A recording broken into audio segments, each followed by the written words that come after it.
natin sa araw na to dahil sa araw-araw na lang na ginawa ng Panginoong Diyos. Iniisip natin kung ano yung ulamin natin sa araw-araw. Nauubusan ka na nga ng ideya kung ano yung ulamin mo, ilagi na lang replay.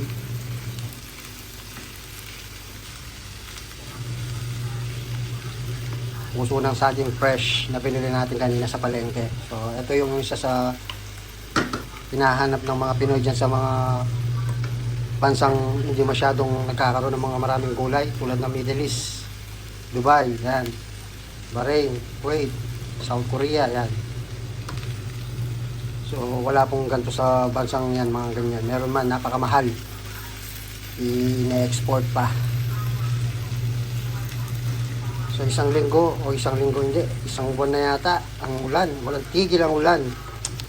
Kawawa yung mga kababayan natin nasa mga mababang lugar, tsaka yung mga amang inaasahan ng kanilang mga pamilya sa pang-araw-araw na gastusin sa bahay. Wala silang trabaho dahil umuulan, lalo na sa mga construction worker.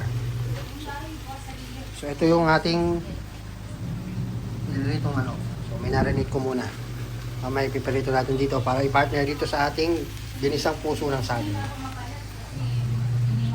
Ulo ng manok, pipirituin natin. Naglalaba doon si Mrs. Ako naman ang nakatoka dito sa ating kusina. So yan guys, literal talaga. House husband ng peg natin ngayon. So usually sa mga nakikita nyo sa akin, puro mga factory yan. Nagmamolde, nagbubuhos, nagagrinder. Tapos pag holiday naman, naglalakad, namamalengke. So ngayon may mga sasakyan na tayo papunta sa mga palengke. Di ba? Baligtad niya eh. Dapat kung kailan nasa ibang bansa ka, doon ka medyo tawag dito, hindi masyadong mahirap sa pamamalengke, pagluluto, pag ano. Pero doon sa Korea, naglalakad tayo, nilalakad ko lang. Dahil sayang din yung pamasahe natin. Pero dito sa Pilipinas, may motor, may bike, may tricycle, may 4 wheels tayo na ginagamit upang maging komportable yung pamamalengke natin pag marami kang binili. Yun po. Kaya naman napakaganda talaga na mas maganda yung pag-uwi mo sa Pilipinas. Doon ka medyo parang marangya o parang may malaking pagbabago sa buhay mo. Hindi yung nasa ibang bansa ka, diyan ka magpapakita ng lahat na lang ng uso, iPhone, sapatos, laptop, computer, damit, lahat na lang meron ka. Kung sa pag-uwi mo naman, di ba, ibebenta mo lahat yun dahil dito sa Pilipinas, napaka-importante nang wala kang, nang may pera ka, wala kang pera. Sorry, nabubulo na naman. Di ba? Yung tinatawag nilang mayaman now, pulubi later. So, mahirap yun, yung one day millionaire guys. So, musta yung mga kababayan natin dyan, mga kapwa ko EPS factory worker na nagtatrabaho, katatapos lang ng summer vacation dyan sa Pilipinas, sa Korea, bulo na naman.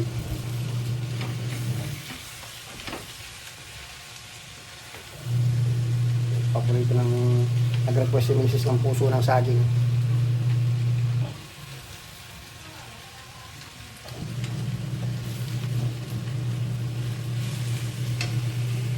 Guys, sarap dito.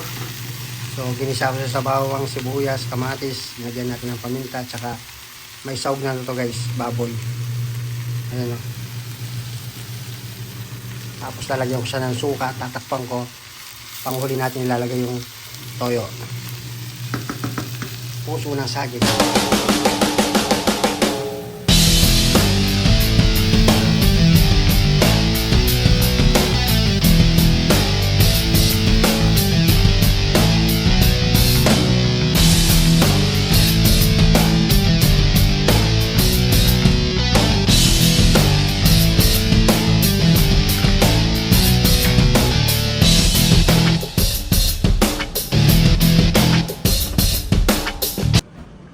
Dahil walang pasok, study from home.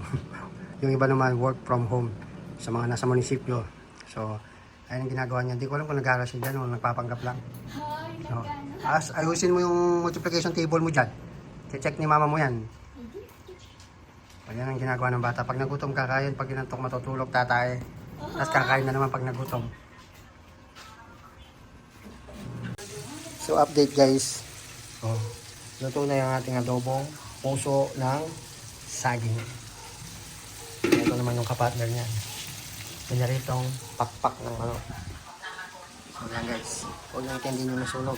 Nasunog natin yung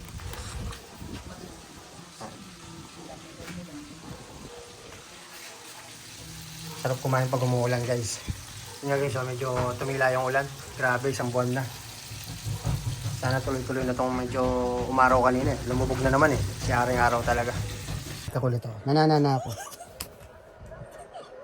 Akit na doon. Ayan guys, oh. Yung kulit, kakulit. Aray! Yun.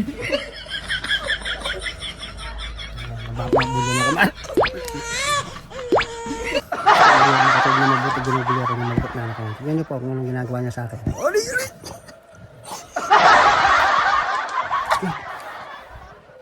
Binigyan mo ako ng vitamin pambata to eh. Sabi niya 55 plus. 55 plus, 55 plus ka dyan. Akit mo doon. Matulog ka na. Tulog ka na doon. Huwag mo kong guguluhin dito. Inaantok ako. Masira! Yes. Yun. Tulog ka na. Good afternoon niya. Bilis! Ayoko. Tapos kung kumain ng puso ng saging at saka manok, naligo, matutulog. Yan lang buhay natin. Kaso hindi ka makatulog, ginugulo ka ng batang makulit na to. Hindi nyo, pag walang pasok, ay Diyos ko po. Kaya minsan napakaganda lang nasa paaralan yung mga bata eh. Oy, go doon. Aray! Go doon. Tulog ka na dun. Ayoko. Bahala ka dyan. Langgaw mo na. Pag-up na. Sige. Patay mo na yung ilaw. Patay ko na to guys. Aray, ano yung ginagawa nyo oh. Ano yun? Ano yun? Mamasage mo kulo ka. Lamog yung ginagawa. Paulo ka, binugbog mo. Nga na. Kiss papa. Aray! Oh, buhay. Doon ka, kita. Nagdala ng pabango, guys. Tingnan mo. Ano na naman itong... Huwag mo lang ganyan. Ito magagalit si mama. Kakaligo ko lang. Ba't ang tao ng damit mo? Ang pangit ng amoy ng... Ano bang dilala mong yan? Diyan na si mama mo. Sige. Yun.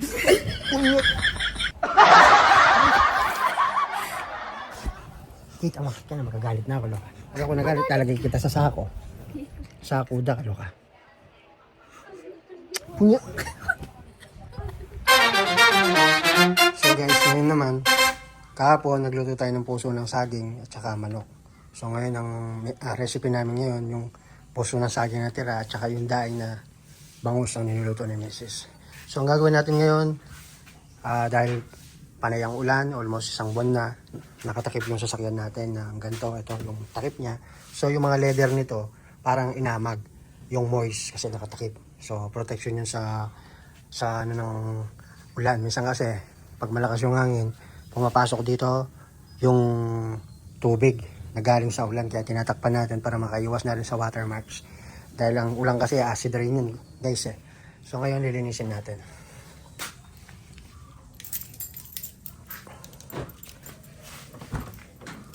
Papakita ko sa inyo guys, yung sinasabi ko sa inyo, ito yung ano ng mga leather seat guys. Tingnan nyo guys. Ayan. Yan yung puti-puti na yan. Yan o. Kaya kailangan kong punasan yan. Linisan natin yung loob. Ayan o. Nakita nyo guys, yung namumuting yan sa mga leather seat na sasakyan natin. So, yan ang lilinisin natin yun. Tingnan nyo guys.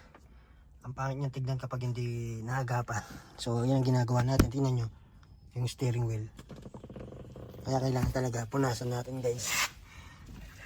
Yan.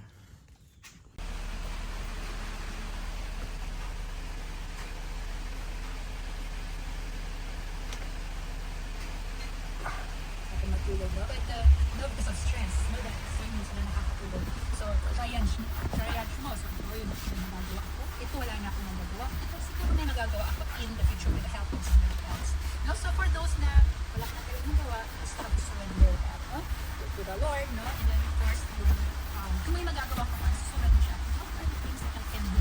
No? And then, para kasi kapag makatulog na maayos ng tao, in the morning, no? So, maglilinis. And, in the morning, wala na sila. So, yan guys. nalinisan na natin yung loob. Naamag kasi siya guys pag lagi yung ulan. Tapos naka ano lang siya, naka stock lang dito. Hindi siya nagagamit. Siyempre yung moist nung ulan guys. Ayun, kung di maagapan yan, pag ginamit namin, amoy amag yung loob.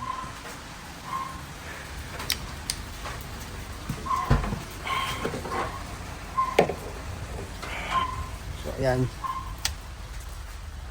So nalinisan na natin kahit yung sa ceiling niya. Pinunasan na rin natin.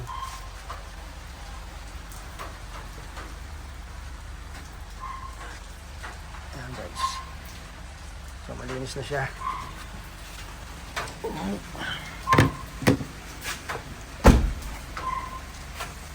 Sarado na lang natin yung mga bintana.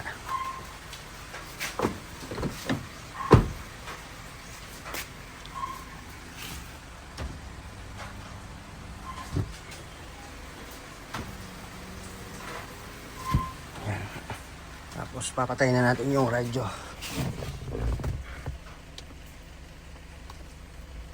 Patayin na rin natin to guys.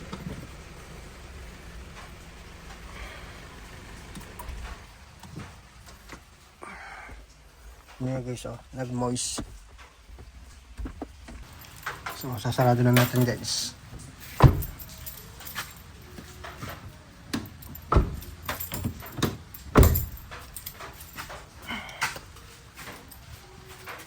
Mamaya na natin kukuluban ng takip na yan.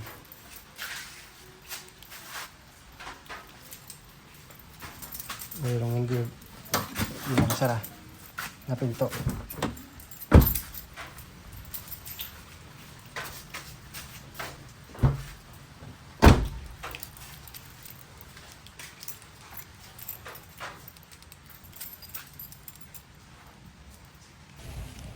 So guys, ito yung trabaho ni Kabulo sa araw-araw na lang pagbuhat ng umuwi tayo ng Korea. So matagal-tagal, ilang taon din na hindi natin naranasan yung ganitong pagulan. Although umuulan naman sa South Korea, pero hindi katulad nito kasi doon puro mga semento eh. Bihira yung mga lupa kung hindi ka lang pupunta magtatanim doon sa parang farm namin sa taas. Puro semento, hindi ka makakaranas ng putik doon talaga. So ibang-iba yung Korea sa Pilipinas during although lumulubog din naman yung mga subway ng South Korea sa mga mababang lugar, pero hindi tulad dito sa atin. Matagal bago pumupa yung tubig sa mga mabababang lugar, lalo na yung mga siyempre falsifikado mga flood control na nangyari, at hindi ganun ka yung government nila doon. Maganda yung government ng South Korea talaga, mabilis yung aksyon, hindi tulad dito. Tsaka sa South Korea, pansin nyo nung nagka-pandemya, kahit hindi nila kalahi, kahit hindi mga Korean, nakatanggap ng ayuda. Nakatanggap ako nun ng 100,000 won yata, which is nasa 4K din yun sa Pilipinas. Kaya naman iba ang South Korea talaga. Alam ko nagkaroon pa ng panibago eh. Biruin mo yun, kahit hindi mga kalahi nila, binibigyan nila ng ayuda kasi tinamahan din naman ng pandemic nung nandun kami sa South Korea. May hina yung trabaho, walang overtime. So shoutout sa lahat ng mga viewers ko dyan, sa mga nakasubaybay. Kasi hanggang dito muna yung video natin, wala tayong damit. So nag-exercise tayo sa taas. So yan, patuloy lang sa buhay guys. Ano man ang hamon ng buhay at gaano man kalakas ang ulan, lalabas at lalabas din si Aring Araw. Panibagong pag-asa, huwag lang tayong sumuko dahil sanay na tayo sa ganyan. So paghandaan natin ang muling pagsikat ng araw, panibagong buhay, panibagong pag-asa. So yun ang lagi nating isipin, hindi natin pwedeng isisi kung kani-kanino man. Although ganyan ang nangyayari sa paligid natin, puro mga negative, at pag-isip tayo ng mga positibong bagay na makakatulong sa atin. Kasi nandyan na yan eh. Hindi natin mababago, hindi natin kontrolado lahat ng mga bagay-bagay. So isa lang pwedeng i-control natin is yung kung paano paano natin i-handle sa buhay natin yung mga nangyayaring pangit. Turn into the blessing yung mga bagay na gano'n. Positibo lang lagi. Isang beses lang tayo mabubuhay sa mundong to. Lahat ng bagay may dahilan. Lahat ng masama may kabayaran, may kapalit.